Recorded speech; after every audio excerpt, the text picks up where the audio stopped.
Здравейте на всички и добре дошли в канала на Пейката. Това е епизод 3 от поредицата ЦСКА в Шампионска лига, като ще започнем с това, което обещах миналия сезон, а именно да ви покажа как така нагласям статичните положения. Както виждате, при защита е с комбинирана защита. Тримата най-високи футболисти и най-добре играещи с глава и така най-добър джампинг рич са съответно на първа, на далечна и в центъра стоят. Останалите футболисти са на плеер марка инструкция, да, човек за човек и тук само, че това трябва да ми е Ичев Илия. Нямам футболист напред, просто защото в повечето случаи, ако се развива контратака, тя се развива от тези двама футболисти, които са на дъгата на наказателното поле. Това ми е горе-долу и за всички други останали защити при пряк свободни, при тъчове, при всичко. За атаката е малко по-интересно. Там имам три така, начина на, на атака. Първата ни е с атака на А1, иначе казано най-високия ни човек, който е Сидисар, който го привлякахме миналия епизод. Неговия джампинг рич е 18, хиринга му е 15, така че при всички положения ще бъде много опасен на статични положения.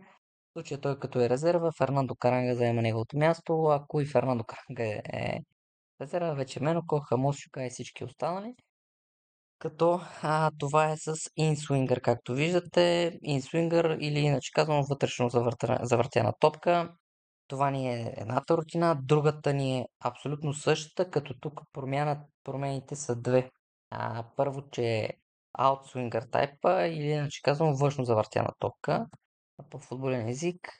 И другото, което е като промяна, най-високият ни човек и най-голямата заплаха отива закачен на далечната града, а топката била атакувана от втория. В случая с ЦСКА, нали, достатъчно мощни футболисти, добре играещи с глава имаме, което помага да може тази ротация да се осъществи. И третата рутина, която сме начертали, това е атака на далечната града.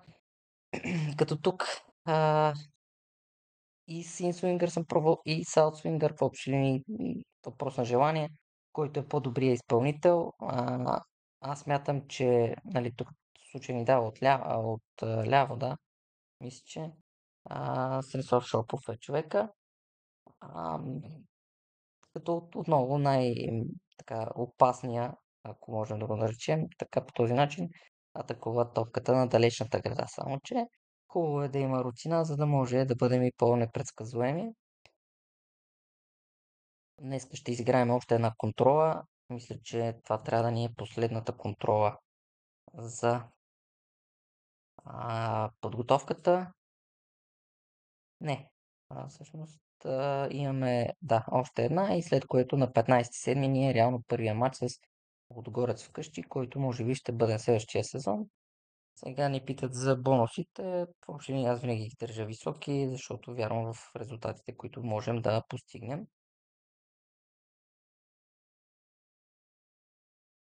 Все още нямаме нови футболисти, нямаме никакво развитие в привличането. Предложили сме, както казах миналия епизод на Филип Стоев и на Койтън Форчън. Все още очакваме тяхните отговори. Нямаме нищо конкретно. Ще направим малко промени предвид това, че има доста изморени футболисти. Санянг, Линцет също ще почине в този матч. Криасо, въобще останалите мисля, че ще бъдат по този начин. Може би ще пробвам с Едисар още повече да пробваме и статичните положения. Хубаво е да се наеме и треньор за статични положения. В началото на играта, особено в българското първенство, нямаме много опции, дори да не кажа, че нямаме никакви.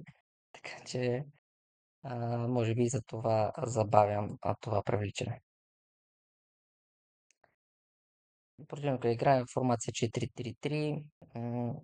Интересна е. Сега е едно от статичните положения. Тук отново съм дал на далечна града да се атакува от възможно най-високите. Много често там обаче се импровизира от футболистите, което също е добре. М,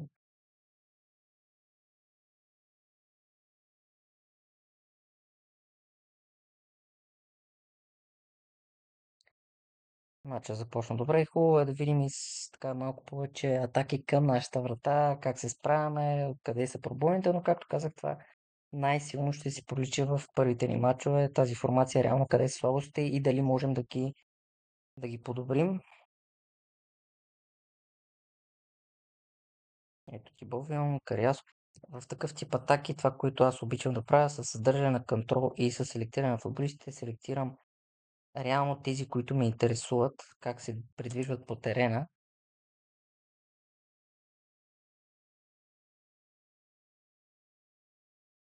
Ето тук работа на Евертън Бека.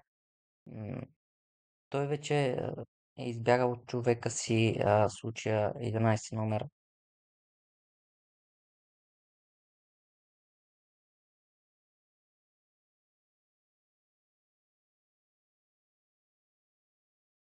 Ето тук много добре може да се види. Хайнц, Скаршем, това мисля, че е Кариасо и Фернандо Каранга и съответно Шопов на втора града. При изрите на топка, виждате, че при тази формация с един централен нападател имат само един човек изнеса напред. Между двама, Кристиан Петров и Менокол. И ето е и тройката, която е за по-близко изритени топки около наказателното поле, която, което мисля, че е предимство на тази тактика. Но, пак казвам, ще се види в официалните матчове. Сега е едно статично положение. В случая, мисля, че това е на далечна града. Не стана. Имайте предвид, че това също трябва да се наблегне и в тренировъчния процес. Аз тренировъчния процес началото го оставям на помощник треньора, а в последствие вече когато започнат мачове, особено в Европа, тогава така, взимам ръцете нещата в мои ръце и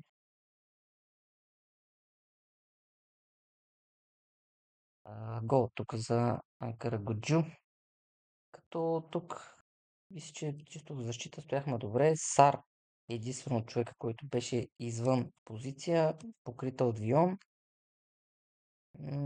Там може би се получи проблема, че Сар няма място там.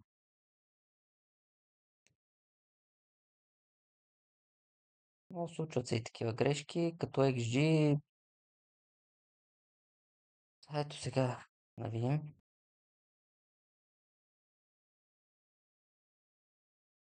Вион, Кох, Сар и това трябва да е Кристиан Петров 50.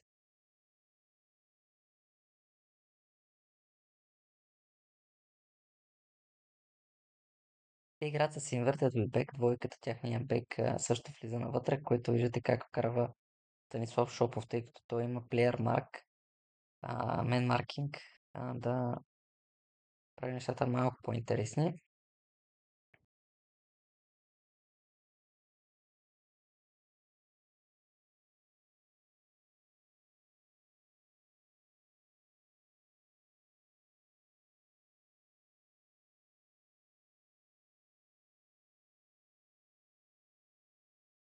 Тук този тотално ни разнищи, но не успя да вкара гола човека.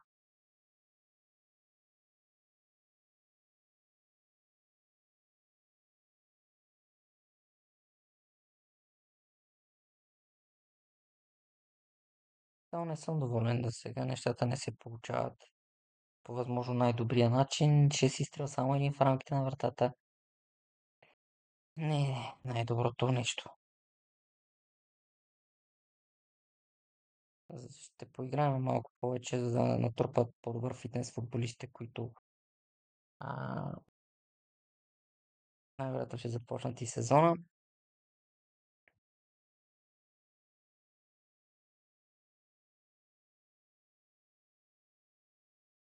Лошото е, че и ние нищо не създаваме, така че сега ще направим промените.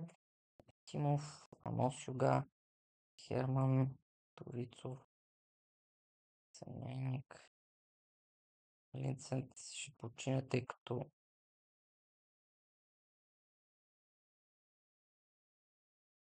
искам и Кариасо. Добре, ще го рискуваме Линцет, въпреки че той е с контузия, но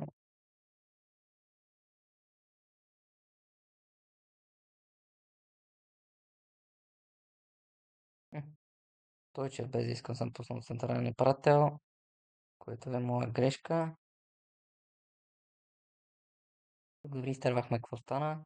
Най-вероятно индивидуална грешка от страна на Кристиан Петров. Нека да видим. Ето ние сме в предни позиции. Тойчев, да, и му е там място. Излета топка, да, индивидуална грешка. Кристиан Петров, това е типичен футбол менеджер. Гол, който можеше да стане.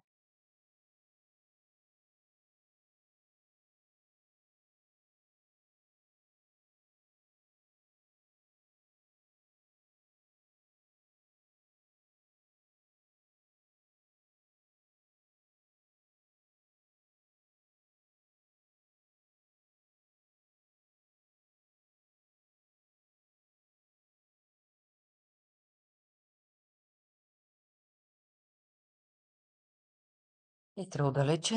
Греда. Но лошото е, че ние също нищо не създаваме. Сега факт е, че тяхните удари поводят отдалече, но това не ни оправдава, че не създаваме абсолютно нищо.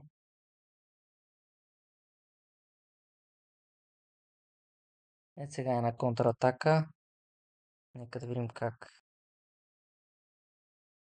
ще изглеждаме. Ето тук е опасно това, което виждаме. Да.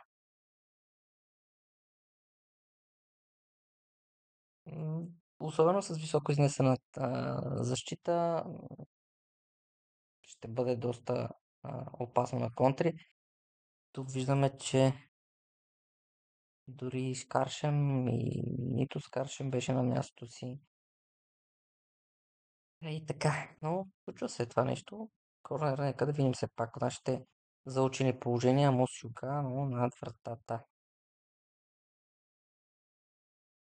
Тук според мен лично тройката тяхната в халфата линия им изнесаха матча и направиха доста добър матч. Дори честно да ви кажа, заслужаваме и да си загубим съвсем закономерно.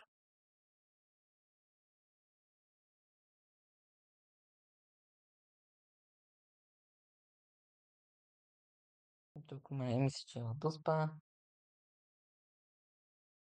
Не страдаше, бие.